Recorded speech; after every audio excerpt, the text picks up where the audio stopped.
नमस्कार दोस्तों, स्वागत है आप सबका एक बार फिर से हमारे YouTube चैनल के ऊपर।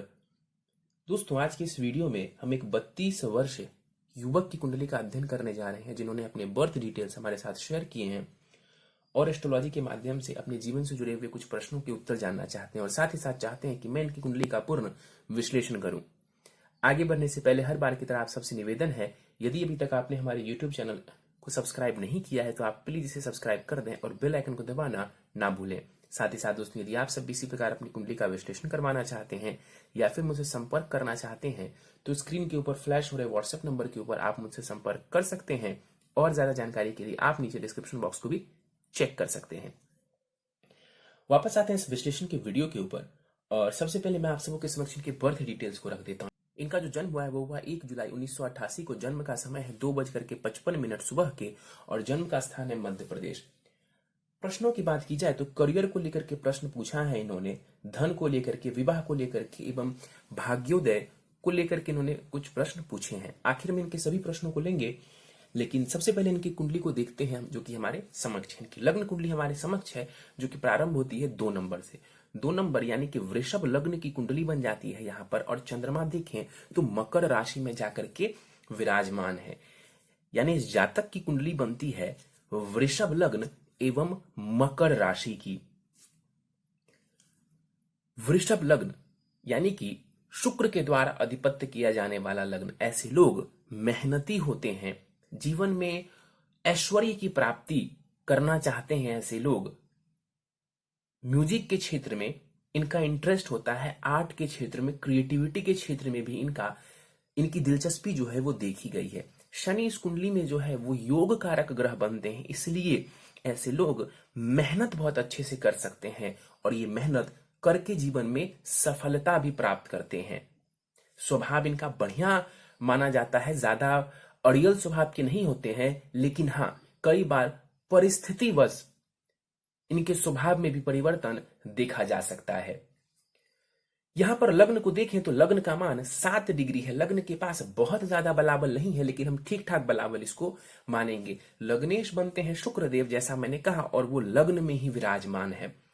शुक्र यहां पर लग्न में ही विराजमान होकर के मालव्य महापुरुष योग का निर्माण कर दे रहे हैं, जिस वजह से यहां पर जातक के व्यक्तित्व को ये शुक्र बढ़िया बनाने वाला होगा, आकर्षण देने वाला होगा यहां पर शुक्र। और चूंकि मालव्य महापुरुष योग बन रहा है तो जब भी शुक्र की दशा चलेगी जीवन में तो उस दौरान कहीं ना कहीं ये जो शुक्र है इनको भौतिक सुख सुविधाओं को देने वाले होंगे। 20 डिग्री के साथ शुक्र यहां पर बैठे हुए कुमार अवस्था में ये शुक्र वक्री होकर के विराजमान है।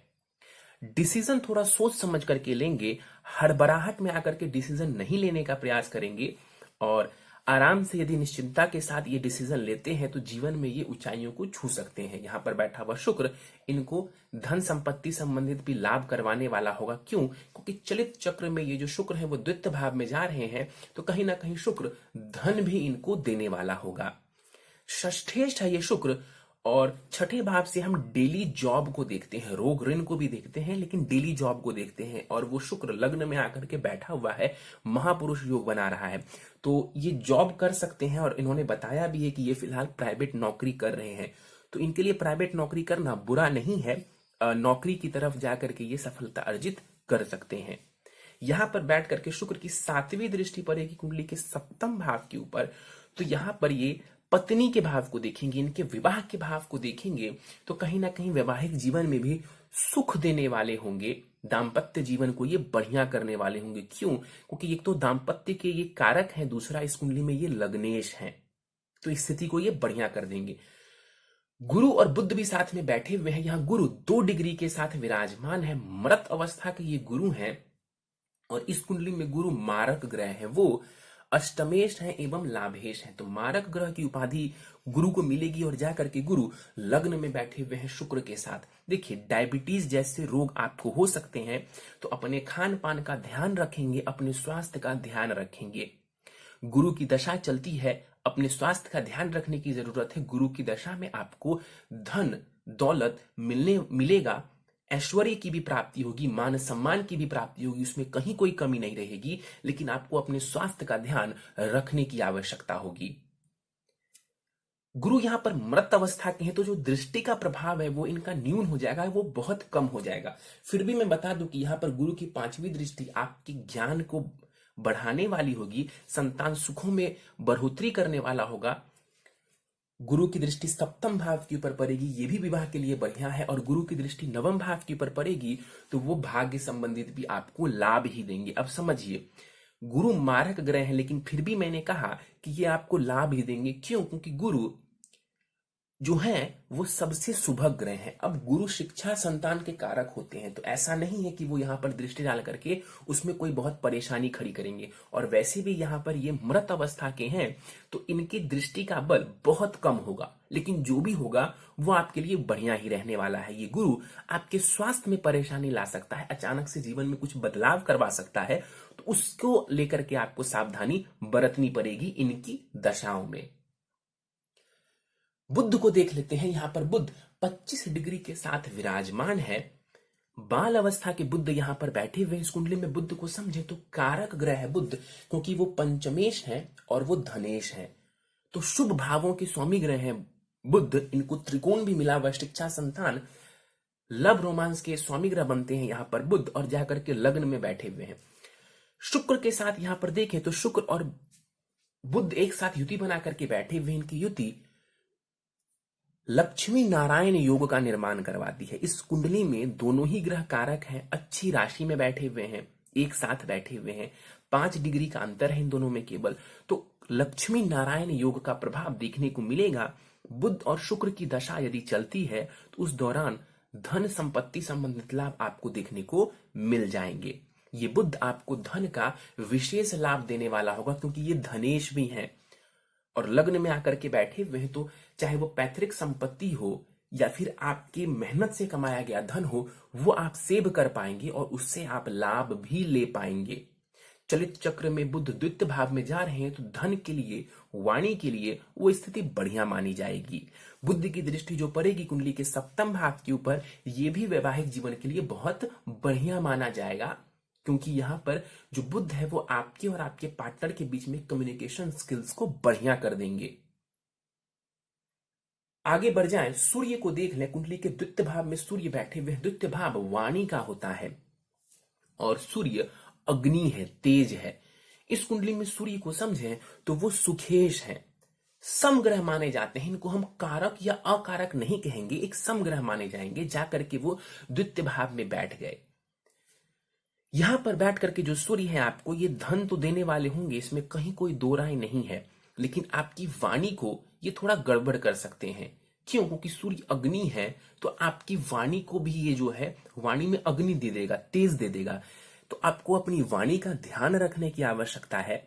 वाणी का ध्यान रखेंगे तो कहीं ना कहीं आप अपनी वाणी को प्रभावशाली बना सकते हैं। आप अपनी वाणी को इस प्रकार बना सकते हैं जिससे सामने वाला व्यक्ति आपको सुनना चाहे। और वैसे भी आपका जो लग्न है वो बहुत ही बलवान है, 3 शुभ ग्रह लग्न में बैठे हुए हैं, तो आपकी जो पर्सनालिटी है वो बहुत ही बढ़िया होनी चाहिए। तो अगर आप अपनी वाणी को भी बढ़िया कर लेते हैं, वाणी को भी प्रभावशाली बना लें, तो फिर कहना ही क्या, आपको बढ़िया लाभ देखने को मिल जाएगा। यहां पर बैठ करके सूर्य आपको लाभ देने वाले होंगे, बस वाणी का आपको ध्यान रखना है। सूर्य और शनि को यदि ध्यान से देखें तो एक दूसरे के सामने बैठे हुए हैं। सूर्य और शनि का साथ बैठना या आमने सामने बैठना, इसको हम बढ़िया नहीं कहते हैं। पिता से संबंधित सुखों के लिए भी ये बढ़िया नहीं है, और दूसरा आपके आत्मविश्वास के लिए भी हम इसको बढ़िया नहीं कह सकते हैं। 15 डिग्री का सूर्य है, बलाबल बहुत बढ़िया है सूर्य के पास। आगे बढ़ जाएं, केतु को देख लें। कुंडली के चतुर्थ भाव में केतु बैठे हुए हैं। यहां पर 23 डिग्री के साथ केतु देव विराजमान है यहां पर, और चतुर्थ भाव में केतु बैठे हुए हैं सूर्य की राशि में, और सूर्य द्वितीय भाव में जाकर के बैठे हुए। देखिए यहां पर केतु का बैठना घर में कहीं ना कहीं कलह की स्थिति को दर्शा रहा है, टेंशन का माहौल रह सकता है, या तो कहीं ना कहीं आपका जो मन है वो थोड़ा अशांत रहेगा। माता के स्वास्थ्य का ध्यान रखने की आपको आवश्यकता है। यहां पर बैठ करके केतु की दृष्टि पड़ेगी कुंडली के अष्टम भाव के ऊपर, तो आपके मन को थोड़ा ये परेशान करने वाले होंगे, अध्यात्म में रुचि दिलवा सकते हैं। दसम भाव के ऊपर जो केतु का प्रभाव पड़ेगा, करियर में उतार चढ़ाव और स्टेबिलिटी की कमी करने वाला होगा। और 12वें भाव के ऊपर केतु की जो दृष्टि पड़ेगी तो ये धन का व्यय करवाएगा। तो तो केतु का चतुर्थ भाव में बैठना इसको हम बहुत बढ़िया नहीं कह सकते हैं। तो कुछ मामलों में आपको इसका ध्यान रखना पड़ेगा। लेकिन हाँ, चतुर्थ भाव में जब केतु बैठते हैं, अष्टम में जब केतु बैठते हैं या 12वें में बैठते हैं, तो कहीं ना कहीं ये मोक्ष त्रिकोण कहलाता है। तो अध्यात्म के लिए ये स्थिति कुछ हद तक बढ़िया मानी जा सकती है। यहां पर केतु कुमार अवस्था में बैठे हुए हैं। शनि को देख लें तो शनि वक्री होकर के 4 डिग्री के साथ बाल अवस्था में कुंडली के अष्टम भाव में बैठे हुए हैं। जैसा मैंने कहा कि शनि इस कुंडली में योग कारक है। क्यों? क्योंकि वो कर्मेश भी हैं और वो भाग्येश भी हैं। लेकिन शनि की प्लेसमेंट हो गई है अष्टम भाव में। इस वजह से अब शनि आपके लिए योग कारक फल या योग कारक परिणाम नहीं दे पाएंगे। अष्टम भाव में शनि चले गए तो ये जीवन के संघर्षों को आपके लिए बढ़ा देंगे। भाग्येश जाकर के अष्टम भाव में बैठ गया, जो कि उतार चढ़ाव का होता है। तो यहां पर शनि का बैठना आपके भाग्य संबंधित सुख के लिए बढ़िया नहीं है, पिता से संबंधित सुख के लिए बढ़िया नहीं कह सकते हैं इसको। भाग्योदय में ये विलंब की स्थिति खड़ी करेंगे। वैसे भी शनि भाग्योदय 36वें वर्ष में जाकर के करवाते हैं। ऊपर से जो है ये शनि अष्टम भाव में बैठ गए तो उसमें भी अप्स एंड डाउन्स देखने को मिलेगा आपको। स्वास्थ्य का ध्यान रखना है, मेहनत के ऊपर आपको ज्यादा यकीन करना है। भाग्य से ज्यादा अपनी मेहनत के ऊपर आपको ज्यादा भरोसा होना चाहिए। यहां पर बैठ करके शनि की दृष्टि पड़ेगी कुंडली के 10वें भाव के ऊपर। करियर को शनि प्रभावित कर रहे हैं, तो बैल की तरह आपसे मेहनत करवाएंगे। और यदि आप वो मेहनत करते हैं तो शनि आपको करियर में ठीक लाभ देंगे। याद रखिए, शनि मेहनत के बाद आपको लाभ जरूर देंगे करियर में। क्यों? क्योंकि अपने घर को देख रहे हैं शनि, तो जब भी कोई ग्रह अपने घर को देखता है तो उसकी रक्षा करता है। तो मेहनत करिए, और यदि करियर में उतार चढ़ाव आता है तो उससे घबराने की या डरने की आवश्यकता नहीं है।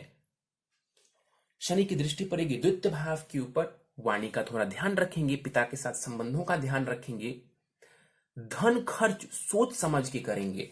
और शनि की 10वीं दृष्टि पड़ेगी कुंडली के 5वें भाव के ऊपर, जो कि शिक्षा संतान का है।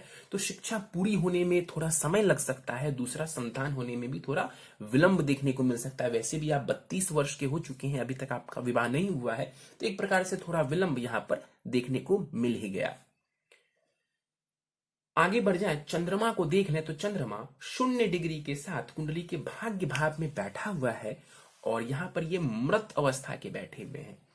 तृतीयेश है चंद्रमा, इस कुंडली में कारक नहीं है चंद्रमा, जाकर के भाग्य भाव में बैठे हुए हैं। यहां पर बैठ करके चंद्रमा आपकी क्रिएटिविटी को बढ़ा देंगे।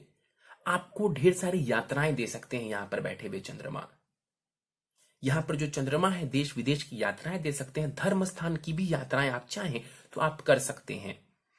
तीसरे भाव के ऊपर जो चंद्रमा की दृष्टि पड़ेगी तो यहां पर आपकी कम्युनिकेशन स्किल्स को ये बढ़िया करने वाला होगा, और क्रिएटिविटी आपको ये चंद्रमा देने वाला होगा। वैसे 0 डिग्री का चंद्रमा है, बल बहुत कम है इस चंद्रमा के पास। आगे बढ़ जाए, कुंडली के 10वें भाव को देख लें तो मंगल और राहु युति बना करके 10वें भाव में बैठे हुए हैं। मंगल और राहु की युति को हम अंगारक दोष कहते हैं, जो कि आपके कर्म स्थान में लग रहा है। ये आपके करियर के लिए बढ़िया नहीं है। 10वें भाव से हम कर्म को देखते हैं, हर प्रकार के कर्म को देखते हैं, और करियर के लिए भी हम 10वें भाव को जरूर देखते हैं। तो दशमेश जो है शनि ऑलरेडी वो अष्टम में चले गए, तो जो कि संघर्ष को दर्शा रहे हैं। अब 10वें भाव में राहु और मंगल का बैठना, अंगारक दोष का निर्माण करना, इसका मतलब है कि करियर में अनस्टेबिलिटी देखने को मिल सकती है। वैसे भी आप अभी प्राइवेट नौकरी में हैं, तो प्राइवेट नौकरी कैसी होती है? तो उसमें स्टेबिलिटी की कमी होती है। तो यहां पर वैसी स्थिति देखने को आपको मिल सकती है जिसमें फ्रीक्वेंटली हो सकता है आपको जॉब वगैरह भी चेंज करना पड़े। तो उससे घबराने की आपको आवश्यकता नहीं है।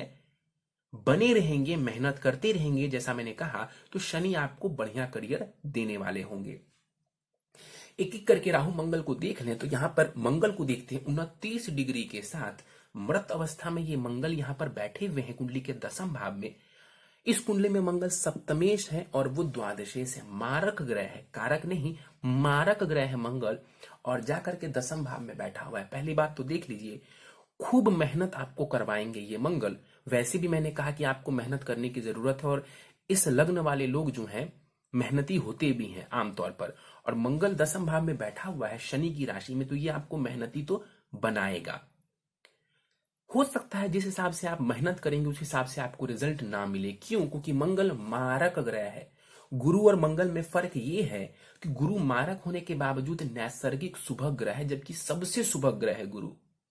लेकिन मंगल जो है वो शुभ ग्रह नहीं कहलाता है, तो यहां पर मंगल मारक होने का प्रभाव दिखाएगा आपको, तो करियर में थोड़ी परेशानी दे सकता है। और दूसरा यहां पर अंगारक दोष बन रहा है। मंगल आपके पत्नी भाव के स्वामी ग्रह बनते हैं, विवाह भाव के। उनका अंगारक दोष में जाना ये बहुत बढ़िया नहीं है आपके वैवाहिक सुख के लिए। तो कुंडली मिलान करके विवाह करेंगे तो स्थिति बढ़िया रहेगी। चलित चक्र में मंगल जो है वो लाभ स्थान के परिणाम दे रहे हैं, तो पत्नी के आने के बाद लाभ वगैरह की स्थिति थोड़ी बढ़ जाएगी, लेकिन कुंडली मिलान आपको करवा लेना चाहिए। 29 डिग्री के मंगल है, इनकी भी दृष्टि का प्रभाव ना के बराबर है आपके ऊपर। वैसे अच्छा है कि मंगल इस कुंडली में मृत हो जाए, अस्त हो जाए तो स्थिति बढ़िया है, क्योंकि ये मारक ग्रह है। मैं आपको समझाने के लिए बताऊं तो मंगल की दृष्टि लग्न के ऊपर पड़ेगी, आपको टेंशन देने वाला होगा मंगल। और यहां पर ये जो राजयोग बन रहे हैं उसमें भी ये मंगल कहीं ना कहीं थोड़ी परेशानी खड़ी करेंगे। मंगल की दृष्टि चतुर्थ भाव के ऊपर पड़ रही है, माता के स्वास्थ्य के लिए बढ़िया नहीं है, घर में टेंशन का माहौल ये दे सकते हैं। और मंगल की जो 8वीं दृष्टि है वो शिक्षा संतान भाव के ऊपर पड़ेगी, तो इसमें भी थोड़ी परेशानी ये दे सकते हैं। सबसे इंपॉर्टेंट है कि दशा दशा जिसकी चलेगी उसका रिजल्ट आपको सबसे ज्यादा देखने को मिलेगा। राहु को देख लें तो 23 डिग्री के साथ राहु दसम भाव में बैठे हुए हैं। अब राहु कैसा परिणाम देंगे? तो यहां पर राहु शनि एवं मंगल की तरह परिणाम देंगे। क्यों? क्योंकि राहु जिसके साथ बैठता है और जिसकी राशि में बैठता है वैसा ही परिणाम देता है। तो अब शनि की राशि में तो राहु बैठे हैं, लेकिन शनि कहाँ है? तो वो अष्टम भाव में, जो कि अप्स एंड डाउन्स का होता है। तो राहु करियर में क्या करेंगे? तो थोड़े उतार चढ़ाव आपको दे सकते हैं। और मंगल के साथ बैठे हुए हैं यहां पर, तो आपको एफर्ट्स ज्यादा लगाने पड़ेंगे, मेहनत ज्यादा आपको करना पड़ेगा। मेहनत करेंगे तो राहु भी आपको क्रिएटिव क्षेत्र में अच्छी सफलता दिलवाने वाला होगा। यहां पर बैठ करके जो राहु है उनकी 5वीं दृष्टि द्वितीय भाव के ऊपर पड़ेगी। धन और वाणी का ध्यान रखेंगे, माता के स्वास्थ्य का, और घर में जो माहौल है वो शांतिपूर्ण माहौल बनाए रखने में आपको कोशिश करनी चाहिए। और राहु की जो 9वीं दृष्टि पड़ेगी वो 6ठे भाव के ऊपर पड़ेगी। तो यहां पर ये जो राहु है शत्रुओं के ऊपर आपको विजय दिलवाने का काम करेगा, क्योंकि इस चीज में राहु और मंगल को बड़ा मजा आता है। लड़ाई झगड़े में ये परवाते भी हैं जातक को, और उसमें सफलता भी दिलवाते हैं। तो ये इनकी 9वीं दृष्टि कोई खास परेशानी वाली आपके लिए नहीं है। कुछ पॉइंट्स और मैं समझा दूं आपको। आपका जो तीसरा भाव है, इसको फिर से हम यदि देखें तीसरे भाव को, तो एक तरफ सूर्य है, दूसरी तरफ केतु है। तो तीसरे भाव को यहां पर पाप कर्तरी दोष लग जा रहा है, जिस वजह से यहां पर जिस हिसाब से आपको आपके एफर्ट्स का लाभ मिलना चाहिए वैसा लाभ आपको नहीं मिल पा रहा है। और उसी प्रकार कुंडली के 9वें भाव को देखेंगे तो एक तरफ शनि है, दूसरी तरफ मंगल और राहु है। 9वें भाव को भी यहां पर पाप कर्तरी दोष लग रहा है, जिस वजह से आपका जो भाग्य है वो थोड़ा और कमजोर होता जा रहा है यहां पर। तो कुछ उपाय करना आपके लिए जरूरी है। कुछ और पॉइंट्स में आपको समझा दूं। आपकी कुंडली में धन योग मौजूद है, क्योंकि देखिए धनेश बनते हैं बुध और लाभेश बनते हैं गुरु, दोनों की युति हो रही है। डिग्री वाइज दोनों बहुत दूर है, ये बात सत्य है, लेकिन फिर भी दोनों की युति एक भाव में हो रही है, तो ये धन कमाने के लिए स्थिति बढ़िया मानी जाएगी। और 7.5 आपके ऊपर चल रही है फिलहाल। आप मकर राशि के बनते हैं, चंद्रमा मकर में है, आप मकर राशि के बनते हैं, तो 7.5 का द्वितीय चरण आपके ऊपर चल रहा है। तो ये समय थोड़ा कठिनाइयों वाला हो सकता है, तो पेशेंस बना करके रखेंगे। पेशेंस बना करके रखेंगे तो आने वाला समय आपको बढ़िया लाभ दे जाएगा। दशाओं की बात कर ले तो राहु की दशा चल रही है आपको फिलहाल, जो कि 9 दिसंबर 2027 तक रहने वाली है। इस दौरान स्टेबिलिटी की परेशानी, करियर में उतार चढ़ाव, सडन रिजल्ट्स, ऐसी चीजें आपको देखने को मिलेंगी। इससे घबराना नहीं है। राहु में केतु की अंतर्दशा चल रही है, जो कि 28 जून 2021 तक रहने वाली है। फिर आपको शुक्र की अंतर्दशा प्रारंभ होगी 3 वर्षों के लिए। राहु की महादशा में शुक्र की अंतर्दशा जो कि 28 जून 2021 से आ रही है, वो समय आपके लिए काफी हद तक बेहतर रहने वाला है। तो अगले साल से जो है मिड से आपको बढ़िया समय आ रहा है। आगे बढ़ जाए, आपके प्रश्नों को ले लें तो आपने बताया है कि प्राइवेट जॉब करते हैं आप, आपने ये नहीं बताया कि आप कौन सी नौकरी करते हैं। चलिए, प्राइवेट नौकरी है आपकी। देखिए, प्राइवेट नौकरी की बात की जाए तो यहां पर मैंने वही बात आपको कहा कि स्टेबिलिटी की थोड़ी कमी देखने को मिल सकती है जॉब में। आगे प्रोग्रेस की स्थिति बिल्कुल जुलाई 2021 से आपको बढ़िया प्रोग्रेस देखने को मिलेगा। 28 जून 2021 के बाद यानी जुलाई से आपको बढ़िया प्रोग्रेस देखने को मिलेगा। आने वाला जो समय है वो करियर के लिए बढ़िया रहने वाला है, तो तैयारी शुरू कर दीजिए। जुलाई से जो है आपका समय बदलने वाला है, करियर को लेकर के कुछ अच्छी चीजें होने वाली हैं आपके साथ। धन संपत्ति की स्थिति को लेकर के जानना चाहते हैं, धन संपत्ति की स्थिति बढ़िया है। सेविंग्स का ध्यान रखेंगे, ऐसा बिल्कुल भी नहीं है कि आप धन नहीं कमा सकते, आप बिल्कुल धन कमा सकते हैं और उस धन को आप संचित भी करेंगे। तो धन खर्च का थोड़ा ध्यान रखेंगे, आपके पास धन टिकेगा और अच्छा खासा धन होगा आपके पास।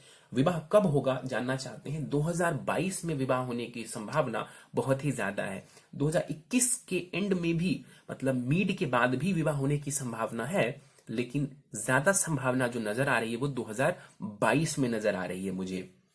वैवाहिक जीवन जानना चाहते हैं कैसा रहेगा। देखिए, वैवाहिक जीवन आपका बढ़िया रहेगा, लेकिन यहां पर मंगल राहु का जो अंगारक दोष बन रहा है, इसका भी कुछ दुष्प्रभाव आपको देखने को मिल सकता है। तो दो काम करेंगे, एक तो इस दुष्प्रभाव का निवारण करवा लेंगे और दूसरा कुंडली मिलान आपको करवा लेना है। शुक्र आपका बढ़िया है, माफ करिए, सप्तम भाव के ऊपर तीन तीन शुभ ग्रह की दृष्टि पड़ रही है, गुरु बुध एवं शुक्र की। किसी भी पापी ग्रह की दृष्टि मुझे नजर नहीं आ रही है कुंडली के सप्तम भाव के ऊपर, तो कहीं ना कहीं सप्तम भाव बढ़िया नजर आ रहा है। लेकिन चूंकि मंगल जो सप्तमेश है वो राहु के साथ बैठा हुआ है, इस वजह से आपस में जो कॉम्पैटिबिलिटी है उसमें थोड़ी परेशानी मिल सकती है। क्या करेंगे, कुंडली मिलान और मंगल राहु संबंधित जो अंगारक दोष बन रहा है उसका उपाय। कुंडली के दोष एवं योग के बारे में जानना चाहते हैं तो देखिए, दोष जो नजर आ रहा है वो मंगल और राहु का जो दोष है वो करियर के लिए बिल्कुल भी बढ़िया नहीं है, और दूसरा विवाह में भी वो थोड़ी परेशानी डालेंगे। और शनि का अष्टम भाव में बैठना ये अच्छा नहीं कह सकते हैं। योग कारक ग्रह हैं, अष्टम भाव में चले गए तो उनकी कारकता कम हो गई, अब उनको हम योग कारक की श्रेणी में नहीं रख सकते हैं। अब ये शनि थोड़ा संघर्ष आपको देने वाले होंगे। भाग्य संबंधित भी जितना लाभ आपको मिलना चाहिए उतना नहीं मिल पा रहा है। योग की बात करें तो लग्न आपका बहुत ज्यादा बलवान नजर आ रहा है, तीन तीन शुभ ग्रह यहां पर बैठे हुए, मैंने बताया कि बढ़िया योग यहां पर बन रहे हैं। धन की स्थिति भी मुझे बढ़िया नजर आ रही है, तो उसको लेकर के कोई टेंशन लेने की जरूरत नहीं है। स्वास्थ्य धन ये बढ़िया है आपका, तो ये अच्छी स्थिति है। इसके अलावा जो है आपने पूछा है भाग्योदय का समय। देखिए, भाग्येश आपके बनते हैं शनि, जो कि अष्टम भाव में जाकर के बैठे हुए। वैसे भी शनि भाग्योदय 36वें वर्ष में करवाता है, यानी 36वें साल से जो है वो भाग्य संबंधित लाभ करवाने लगते हैं। और अष्टम भाव में चले गए हैं तो थोड़ा विलंब तो आपको करना ही पड़ेगा, 36 साल तक तो कम से कम आपको संघर्ष शनि देने वाले हैं। लेकिन इसका यह मतलब नहीं है कि जो शुक्र की अंतर्दशा आएगी वो लाभ नहीं देगी। दशा अपना काम करेगी, भाग्य अपना काम करेगा। चलिए, उपाय पर जाने से पहले आपकी नवमांश कुंडली को भी देख लेते हैं। नवमांश कुंडली में यदि हम समझें तो वहां पर भी विवाह भाव के स्वामी ग्रह जो बुध है, वहां विवाह भाव के आपके स्वामी ग्रह बुध बनते हैं, वो छठे भाव में जाके बैठे हुए हैं। तो जो मैंने कहा कि आपस में कॉम्पैटिबिलिटी, आपको पत्नी बहुत बढ़िया मिलेंगी, इसमें कहीं कोई दो राय नहीं है, लेकिन आपस में हो सकता है कॉम्पैटिबिलिटी की थोड़ी परेशानी रहे। कुंडली मिलान करना आपके लिए जरूरी है। इसके अलावा बाकी ग्रहों की स्थिति ठीक नजर आ रही है मुझे। कुछ उपाय मैं आपको दे देता हूं, जिन उपायों से आपको और ज्यादा लाभ देखने को मिल जाएगा। प्रथम उपाय आपके लिए नित्य मृत्युंजय मंत्र का आपको जाप करना चाहिए। सुबह शाम कर सकते हैं, दोनों समय कर सकते हैं, नहीं तो कम से कम एक समय आपको एक माला जाप करनी चाहिए। ओम त्रयंबकम यजामहे सुगंधिम पुष्टिवर्धनम उर्वारुकमिव बंधनान मृत्युर्मुक्षी यमामृतात्। इस मंत्र का 108 बार आपको जाप करना है, आपको लाभ देखने को मिलेगा। राहु की दशा चल रही है और जीवन में जो थोड़ी परेशानियां वगैरह हैं वो काफी हद तक कम होती चली जाएंगी। हनुमान चालीसा, दुर्गा चालीसा एवं दुर्गा कवच, ये इसका भी आपको, इन तीनों का भी आपको पाठ नित्य करना चाहिए। पन्ना रत्न आप धारण कर सकते हैं, सोने अथवा चांदी किसी में भी आप जरवा करके इसको दाहिने हाथ की सबसे छोटी उंगली में शुक्ल पक्ष के बुधवार के प्रातः काल को आप इसको धारण कर सकते हैं। पूर्ण विधि आपको चाहिए कैसे धारण करना है तो वो व्हाट्सएप के ऊपर आपको मिल जाएगी। शनिवार के दिन संध्या काल को आपको काले तिल एवं सरसों तेल का, यदि संभव हो तो इसका दान करें। आपको लाभ देखने को मिलेगा। और आखिरी उपाय है, जब भी समय मिले तो मंगल राहु अंगारक दोष निवारण पूजा आप करवा सकते हैं। खास करके विवाह से पूर्व करवा लेंगे तो लाभ देखने को मिलेगा, विवाह में भी लाभ देखने को मिलेगा और दूसरा आपको करियर में भी बढ़िया लाभ देखने को मिल जाएगा। चलिए दोस्तों, ये था इस 32 वर्ष युवक की कुंडली का विश्लेषण। मुझे उम्मीद है कि आपको हमारा ये कुंडली विश्लेषण का वीडियो पसंद आया होगा। यदि वीडियो पसंद आया तो आप इसे लाइक करें, शेयर करें। अभी तक आपने हमारा यूट्यूब चैनल एस्ट्रोनॉलेज सब्सक्राइब नहीं किया है तो आप प्लीज इसे सब्सक्राइब कर दें और बेल आइकन को दबाना ना भूलें। साथ ही साथ दोस्तों, यदि आप सब इसी प्रकार अपनी कुंडली का विश्लेषण करवाना चाहते हैं या फिर मुझसे संपर्क करना चाहते हैं तो स्क्रीन के ऊपर फ्लैश हो रहे व्हाट्सएप नंबर के ऊपर आप मुझसे संपर्क कर सकते हैं। और ज्यादा जानकारी के लिए आप नीचे डिस्क्रिप्शन बॉक्स को भी चेक कर सकते हैं। इस वीडियो में फिलहाल इतना ही दोस्तों, आप सभी का बहुत बहुत धन्यवाद।